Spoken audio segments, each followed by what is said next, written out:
Hello प्यारे बच्चों, मैं सुधा स्वागत करती हूँ आप सबका आपके अपने चैनल तैयारी ऑनलाइन में।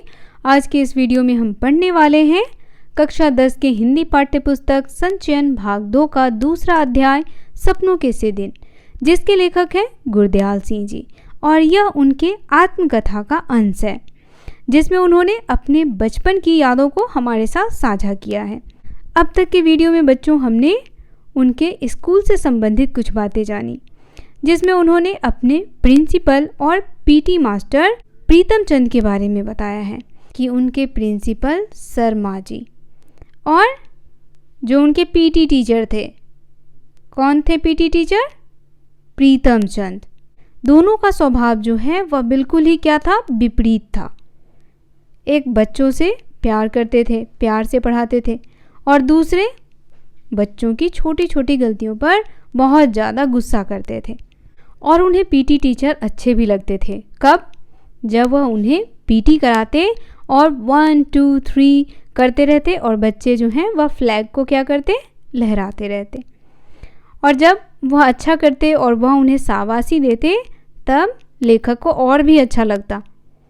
तो पीटी मास्टर प्रीतम चंद के प्रति जो उनके मन में करवाहट होती है वह क्या होने लगती, खत्म होने लगती। चलिए देखते हैं अब आगे क्या कहा है लेखक ने। हर वर्ष अगली श्रेणी में प्रवेश करते समय मुझे पुरानी पुस्तकें मिला करती। हमारे हेडमास्टर शर्मा जी एक लड़के को उसके घर जाकर पढ़ाया करते थे। वे धनाढ़ लोग थे। उनका लड़का मुझसे 1-2 साल बड़ा होने के कारण मेरे से एक श्रेणी आगे रहा। हर साल अप्रैल में जब पढ़ाई का नया साल आरंभ होता तो शर्मा जी उसकी 1 साल पुरानी पुस्तकें ले आते। हमारे घर में किसी को भी पढ़ाई में दिलचस्पी ना थी। यदि नई किताबें लानी पड़ती तो शायद इसी बहाने पढ़ाई 3री-4थी श्रेणी में ही छूट जाती। 7 साल स्कूल में रहा तो एक कारण पुरानी किताबें मिल जाना भी था। तो बच्चों, लेखक कह रहे हैं कि उनके पढ़ने का एक मुख्य कारण था कि उनके प्रिंसिपल शर्मा जी उन्हें हर साल पुरानी पुस्तकें दे दिया करते थे। और वो कहाँ से लाते थे? वे एक अमीर परिवार के बच्चे को पढ़ाते थे जो लेखक से एक क्लास आगे पढ़ता था। उसकी पुस्तकें वह लेखक को दे दिया करते थे। तो इसीलिए लेखक कहते हैं कि मैं इसी वजह से 7 साल स्कूल में पढ़ा, नहीं तो मेरे परिवार में तो किसी को पढ़ाई से कोई मतलब ही ना था। पढ़े तो भला, ना पढ़े तो भला। और कहते हैं कि अगर मेरे परिवार वालों को किताब खरीदनी होती तो वो मुझे 3री-4थी से आगे तक पढ़ाते भी नहीं, बस वहीं तक पढ़ाई होती और इसी बहाने मेरी पढ़ाई भी छूट जाती। कॉपियों, पेंसिलों, होल्डर या स्याही दवात में भी मुश्किल से 1-2 रुपए साल भर में खर्च हुआ करते। बच्चों, उस समय पैसे का बहुत महत्व था। तो उस समय 1-2 रुपए अगर किसी के पास हो तो वह अमीर व्यक्ति माना जाता था। तो इसीलिए लेखक कहते हैं कि उस समय कॉपी, पेंसिल, होल्डर या जो दवात का प्रयोग करते थे वो लिखने में, वह 1-2 रुपए में साल भर चलता था। परंतु उस ज़माने में 1 रुपए भी बहुत बड़ी रकम हुआ करती। 1 रुपए में 1 सेर घी आया करता और 2 रुपए की 1 मन गंधक। 1 मन यानी 40 सेर। 40 सेर कहने का अर्थ है बच्चों 40 केजी। इसी कारण खाते पीते घरों के लड़के ही स्कूल जाया करते। हमारे 2 परिवारों में मैं पहला लड़का था जो स्कूल जाने लगा था। तो अब लेखक उन दिनों की बात करते हैं कि भाई उस समय तो हमारे परिवार के पास इतना पैसा था नहीं कि वह हमें नई नई किताबें दिलाते पढ़ने के लिए। और उस समय पैसे का बहुत महत्व था। अगर 1-2 रुपए किसी के पास हो तो वह अमीर व्यक्ति ही कहलाता था। 1 रुपए में उस समय 1 किलो घी मिलता था और बच्चों अब 1000 रुपए में 1 किलो घी मिलता है। तो उस समय 1-2 रुपए का बहुत ही महत्व था। कहते हैं कि जो अमीर लोग होते थे उनके बच्चे ही स्कूल में पढ़ने जाया करते थे। गरीब के पास तो इतना पैसा ही नहीं होता था कि वो अपने बच्चों को पढ़ा सके। वह कहाँ से उनके कॉपी, पेंसिल, किताब का पैसा लाते? तो इसीलिए गरीब परिवार के बच्चे जो थे वह इसी वजह से नहीं पढ़ पाते थे। और लेखक कहते हैं कि वह अपने परिवार में पहले बच्चे थे जो स्कूल जाने लगे और जिन्होंने इतना पढ़ाई किया।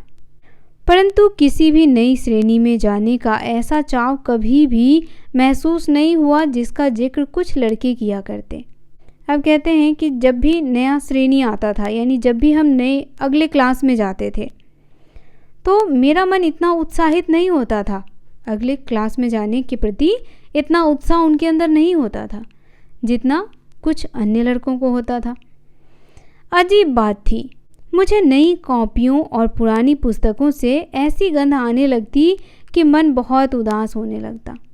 इसका ठीक ठीक कारण तो कभी समझ नहीं आया, परंतु जितनी भी मनोविज्ञान की जानकारी है उस अरुचि का कारण यही समझ आया कि आगे की श्रेणी में कुछ मुश्किल पढ़ाई और नए मास्टरों की मार पीट का भय ही कहीं भीतर जमकर रहा होगा।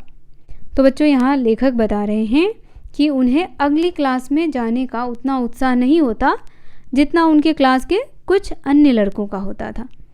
और इसका एक मनोवैज्ञानिक कारण वह बताते हैं कि जो पुस्तकें मिलती थी अगली क्लास की, वह कैसी लगती थी उन्हें? मुश्किल लगती थी। मुश्किल कब हो जाती हैं पुस्तकें? जब हम पढ़ते हैं और समझ में नहीं आता है तो वो चीज़ हमारे लिए बहुत ही मुश्किल हो जाता है। कुछ बच्चों को देखिए तो मैथ्स मुश्किल लगता है, कुछ को हिंदी मुश्किल लगता है, कुछ को इंग्लिश मुश्किल लगता है ना? और कुछ बच्चों को एसएसटी मुश्किल लगता है, जबकि ऐसा बिल्कुल नहीं है बच्चों। अगर हम किसी भी चीज़ को ध्यान से पढ़ेंगे, समझ के पढ़ेंगे, तो वो चीज़ें हमारे लिए आसान हो जाती हैं। मुझे क्या लगती थी पढ़ाई? मुश्किल लगती थी, क्योंकि समझ नहीं आता था, इसीलिए मुश्किल लगता था। और कुछ टीचरों के मारपीट का भी मुझे भय रहता था। अगर होमवर्क ना हुआ तो वह अच्छे से पिटाई भी लगाते थे। आगे कहते हैं लेखक, सभी तो नए ना होते थे, परंतु 2-3 हर साल ही वह होते जो कि छोटी श्रेणी में नहीं पढ़ाते थे। अध्यापकों के बारे में कहते हैं कि हर साल नए शिक्षक नहीं होते, सभी पुराने ही शिक्षक होते, 1-2 ही नए शिक्षक आते थे। कुछ ऐसी भी भावना थी कि अधिक अध्यापक एक साल में ऐसी अपेक्षा करने लगते जैसे कि हम हरफन मौला हो गए हों। अब लेखक यहाँ क्यों कह रहे हैं हरफन मौला? हरफन मौला कहने का अर्थ है बच्चों बहुत ही विद्वान, ज्ञानी, समझदार। तो उनके कहने का अर्थ है कि कुछ शिक्षक उनसे ऐसी अपेक्षा करते कि एक साल में ही वो विद्वान हो जाए। अब भाई ऐसा तो हो नहीं सकता कि कोई भी स्टूडेंट एक साल में ही विद्वान हो जाए। बहुत कम ही स्टूडेंट ऐसा है बच्चों जो एक साल में विद्वान हो जाए। यदि उनकी आशाओं पर पूरे नहीं हो पाते तो कुछ जैसे चमड़ी उधेड़ देने को तैयार रहते। चमड़ी उधेड़ देना यानी बहुत पिटाई लगाते थे। इन्हीं कुछ कारणों से केवल किताबों कॉपियों की गंध से ही नहीं, बाहर के बड़े गेट से 10-15 गज दूर स्कूल के कमरों तक रास्ते के दोनों ओर जो अलियार के झाड़ उगे थे उनकी गंध भी मन उदास कर दिया करती। तो यही सारे कारण थे जो लेखक को स्कूल के प्रति उदासीन कर देता था। यानी स्कूल जाने के प्रति जो उत्साह उनके मन में होनी चाहिए वह नहीं होती थी। और उसका मुख्य कारण क्या था? उसका मुख्य कारण था शिक्षकों की उन लोगों के प्रति अपेक्षा। आगे लेखक कहते हैं, परंतु स्कूल 1-2 कारणों से अच्छा भी लगने लगा था। कारण क्या थे? मास्टर प्रीतम चंद जब हम स्काउटों को परेड करवाते तो लेफ्ट राइट की आवाज़ या मुंह में लीव व्हिसल से मार्च कराया करते थे। फिर राइट टर्न या लेफ्ट टर्न या आउट टर्न कहने पर छोटे छोटे बूटों की एड़ियों पर दाएं बाएं या एकदम पीछे मुड़कर बूटों की ठक ठक करते अकड़ कर चलते तो लगता जैसे हम विद्यार्थी नहीं बहुत महत्वपूर्ण आदमी हो गए हों, फौजी जवान। तो देखा बच्चों, उन्हें स्कूल कुछ कारणों से अच्छी भी लगती थी, जैसे जो उनके स्कूल में स्काउट के परेड होते थे और ये स्काउट के परेड कौन करवाता था? मास्टर प्रीतम चंद। तो ये उन्हें अच्छा लगता था और इस वजह से वह स्कूल जाना भी पसंद करते थे। जब वह स्काउट में परेड करते तो उन्हें ऐसा महसूस होता जैसे वो फौजी जवान बन गए हैं। फौजी जवान तो आप लोग समझते ही होंगे, वो जवान जो मातृभूमि की रक्षा करते हैं। दूसरे विश्व युद्ध का समय था। अब लेखक किस समय की बात कर रहे हैं? दूसरे विश्व युद्ध की।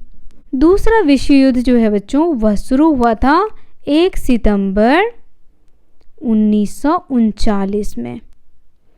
हमारी नाभा रियासत का राजा अंग्रेजों ने 1923 में गिरफ्तार कर लिया। किसे गिरफ्तार कर लिया था? तो उनकी नाभा रियासत के जो राजा थे उसको। उस समय हमारे देश पर अंग्रेजों का शासन था। हमारे देश से अंग्रेज कब गए थे? 1947 में। हमारा देश 1947 में आज़ाद हुआ था। और कहते हैं तमिलनाडु में कोडाई केनाल में ही जंग शुरू होने से पहले उसका देहांत हो गया। किसका? तो उनके नाभा रियासत के राजा का। उस राजा का बेटा कहते थे अभी विलायत में पढ़ रहा था।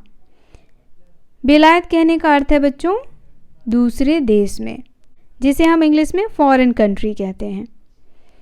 एग्जाम्पल में हो गया इंग्लैंड, अमेरिका, ठीक है। इसीलिए हमारे देसी रियासत में भी अंग्रेज की ही चलती थी।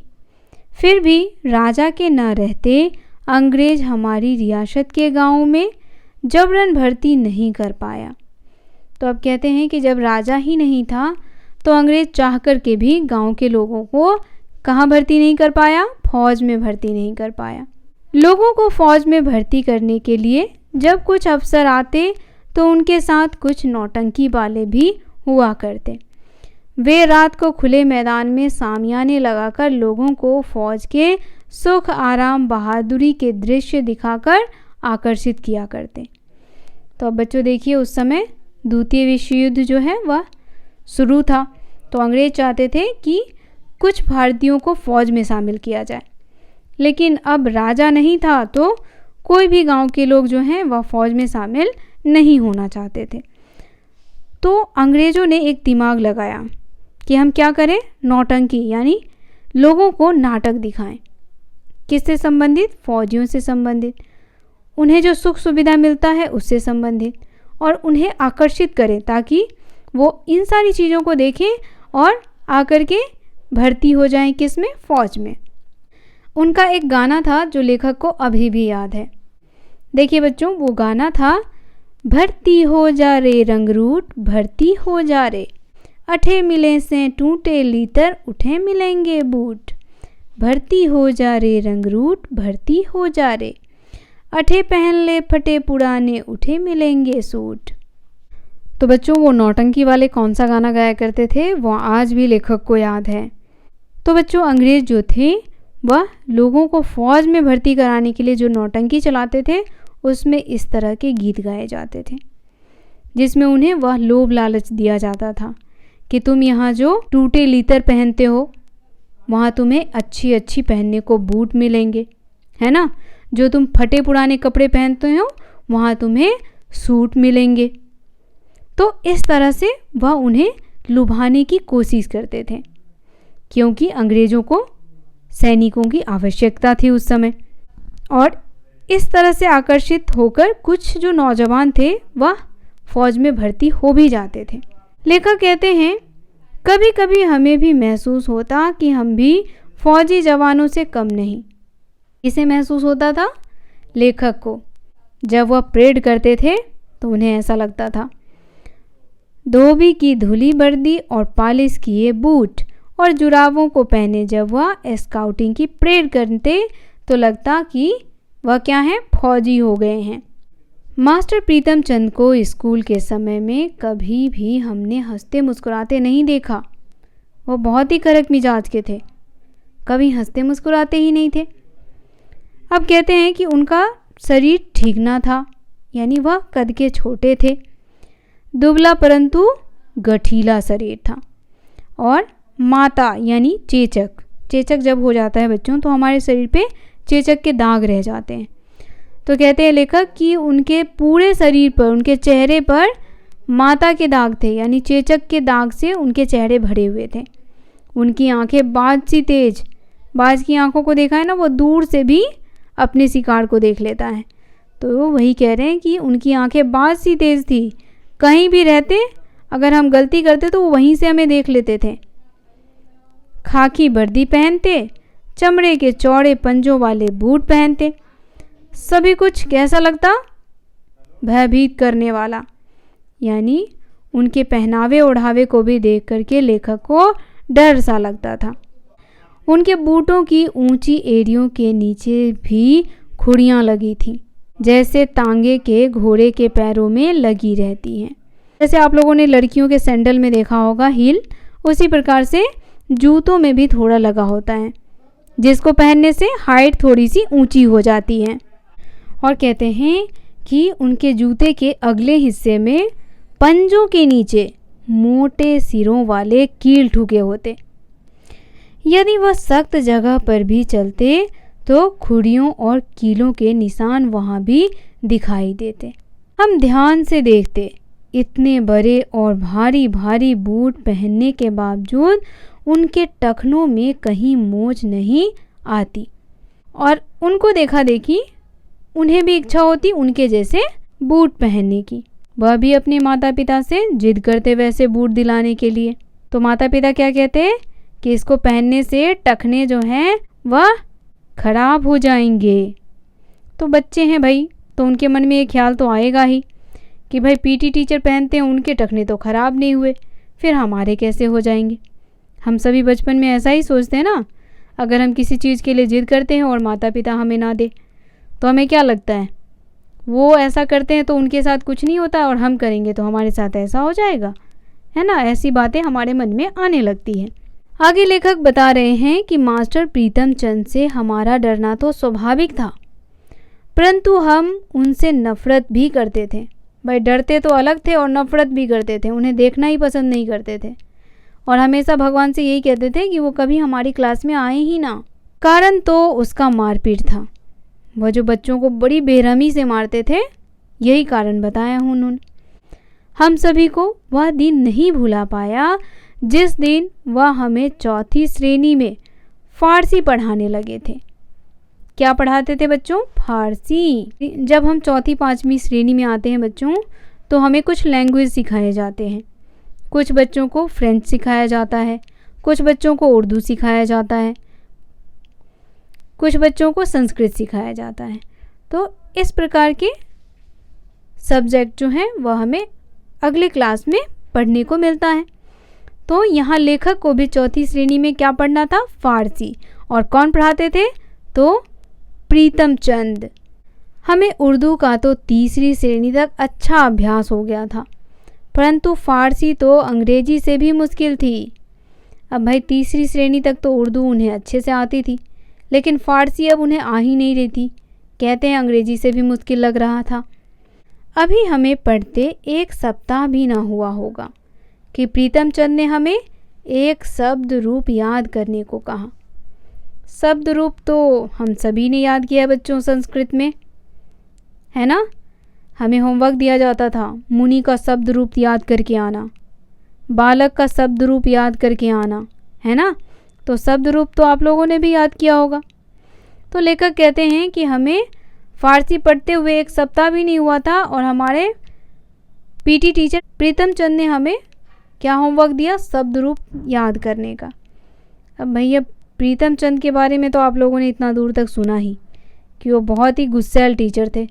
अगर उनका होमवर्क नहीं होगा तो कैसे उनको पनिश किया जाएगा बच्चों को? तो देखिए, आदेश दिया कि कल इसी घंटी में जवानी सुनेंगे। हम सभी घर लौटकर रात देर तक उसी शब्द रूप को बार बार याद करते रहे, परंतु केवल 2-3 ही लड़के थे जिन्हें आधी या कुछ अधिक शब्द रूप याद हो पाया। दूसरे दिन बारी बारी सबको सुनाने के लिए कहा तो एक भी लड़का ना सुना पाया। तभी मास्टर जी गुर्राए, सभी कान पकड़ो।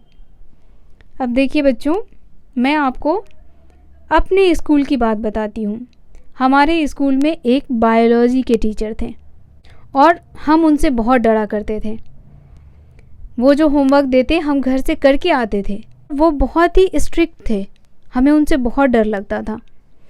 तो जब भी वो काम देते थे कि हाँ ये कल आपको सुनाना है, हम घर पे जाके खूब रट्टा मारते थे। और इतना रट्टा मारते थे कि वो याद हो जाता था। क्लास में बहुत सारे जो हमारे सहपाठी यानी जो हमारे फ्रेंड्स होते थे उन्हें हम सुना भी देते थे। लेकिन जैसे ही बायो के टीचर हमारी क्लास में आते थे और वो हमें सुनाने के लिए कहते थे, वैसे ही हम भूल जाते थे।